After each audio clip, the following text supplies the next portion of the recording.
one next door in Redlands in the past couple of weeks.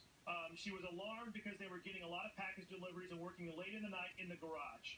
That came from the neighbor next door. Again, lends you to believe that there's something suspicious going on here. And that's the one problem law enforcement's had from the beginning on this, Sean, is that, workplace violence, you don't generally see someone go back home, get somebody else, mount up, so to speak, and put on tactical gear like that and come back with that kind of weaponry. That just isn't what usually happens, I'm told, by law enforcement when you have workplace violence situations. Yeah, it's a very delicate situation, to put it lightly. Yeah, it doesn't make sense. And you're talking about a neighbor now saying... That's why they won't rule out terrorism. It's one of the several reasons why. And you're talking about 3 to 4 Middle Eastern men in a place in the garage late at night. They had just moved in, suspicions of the neighbor. Again, this is an unfolding story. We can't jump to conclusions, but it certainly is getting... We're beginning to put the pieces of the puzzle together. Now, stay right there, Adam. Great reporting tonight. We'll get back to you in a second. We just got unbelievable tape into Fox News. It's an interview on KTTV outside the suspect's home in Redlands, California. It was interrupted by a large bang. Listen to this. They're talking like it's possible terrorist attacks and stuff? It's crazy. Oh, my gosh. Oh, my God.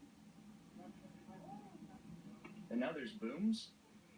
All right, joining us now with the latest information about the suspect's home that is being searched. You see the robotic device going into that home is our own Jonathan Hunt. Jonathan, were you there? Did you hear that boom? Our producer Dan Gallo is on the scene there, Sean. He heard that boom. It sounded to him like the sort of controlled explosion of something suspicious being carried out by law enforcement personnel on the scene. He also was the one who shot that video of the robotic machine heading towards the front door of that property. Just going back to your discussion, Sean, on the theories that have been put forward by the FBI, that terrorism may be one of them, workplace violence may be another. Those two are not necessarily mutually exclusive. Let me put this to you. You possibly have somebody who has planned to carry out some kind of terror attack. That person is then at a gathering, apparently with his colleagues, because we now know this one person named was an environmental health inspector. Health workers were holding this party where the shooting took place today. Say that person feels that he is slighted at that gathering. Then he leaves. Then he goes and gets his accomplice and he says, never mind what we were planning, let's do this now. So those two theories are not necessarily mutually exclusive. That is not to say that is what happened. We do not know the details yet. We will be told them. We will find them out via officials eventually. But those two theories, not mutually exclusive, Sean. I certainly can see and understand anything is a possibility at this point, but the idea that somebody got angry at a party, just happened to run home, get another person, get their tactical gear, load their weapons, and come back that quickly is...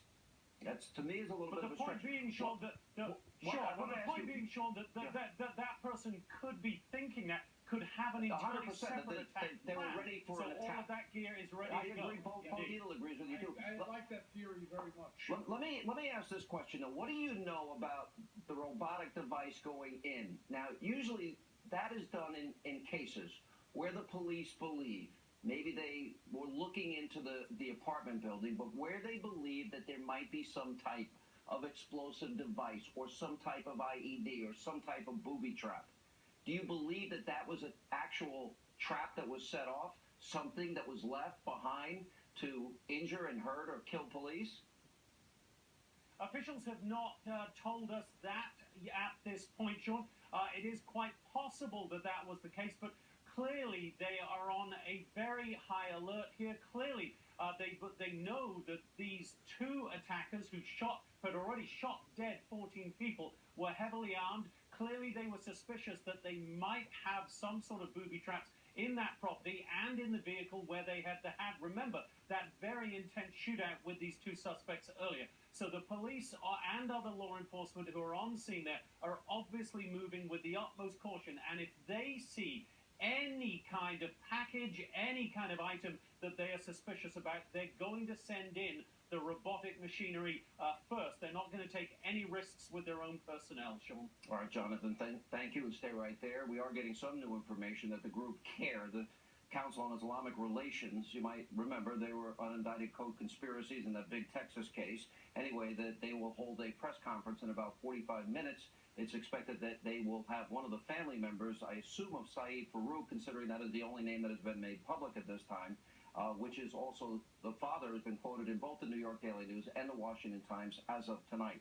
Let me turn to you, Bo Dietl, as you now get all of this new information and you hear what Jonathan is saying, and you hear that package and that boom, what do you think? I like his theory very much. Really? That they were possibly terrorists in the planning. Something came down. Something was said to him. You towelhead, excuse my expression. Something was said in the respect. It was negative, and he could have ran home, got his accomplice, and came back. He could have said something negative. Saying some type of epithet was Yeah. used.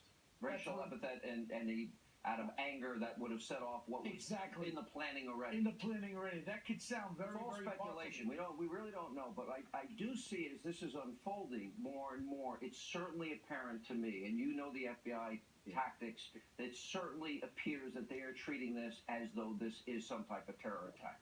Agreed. It seems to me that if they knew that it wasn't, they would have already put that out and quelled everybody's concerns. Are they regarding too that. cautious, though? They knew the name for a long time. They didn't release it. Are they too cautious? I heard this name hours ago tonight.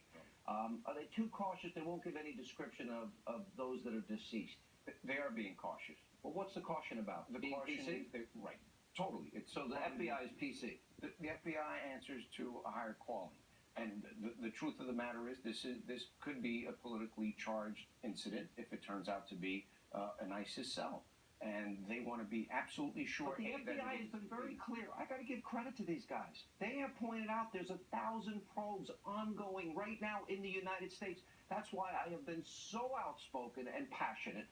If we know that a certain percentage of Syrian refugees have ISIS sympathies, and the National Director of Intelligence, James Clapper, and James Comey, who everybody respects, the FBI Director, and our Assistant FBI Director, and the General in charge of tactics to take out ISIS, are all saying that ISIS will infiltrate the Syrian refugee community. Why would we risk the lives of Americans? Why would we take a chance like that? Well, on top of that, I believe that even beyond that, even if they don't infiltrate, even if we're that good at being able to discern which is an ISIS sympathizer and which isn't, we're basically importing the next wave of potential ISIS sympathizers. They will be radicalized, statistically, a percentage. If that robot set off a bomb, all bets are off. That's terror. 100%. 100%. We will agree. 100%. You know, the thing we're talking about 10,000 FBI agents. When I was on the police department many years ago, they used to deputize a lot of New York City cops and cops from Nassau County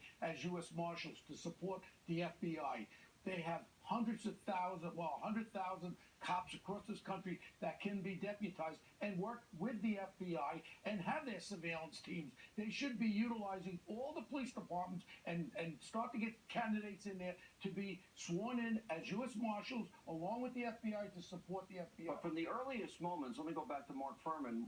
My law enforcement resources and my friends out in Los Angeles, they were telling me from the get-go that all hands were on deck. They were telling me from the get-go, everybody was on board. The Bureau of Alcohol, Tobacco, Firearms, the FBI, every law enforcement agent, anybody with a badge and a gun was called into this situation, Mark. Well, what they did is they established a tactical alert probably in 4 or 5 of the Southern California counties. And that means that everybody comes to work. The lower levels have to maintain the patrol and the security of the city, and all the upper echelon detectives and special tactical units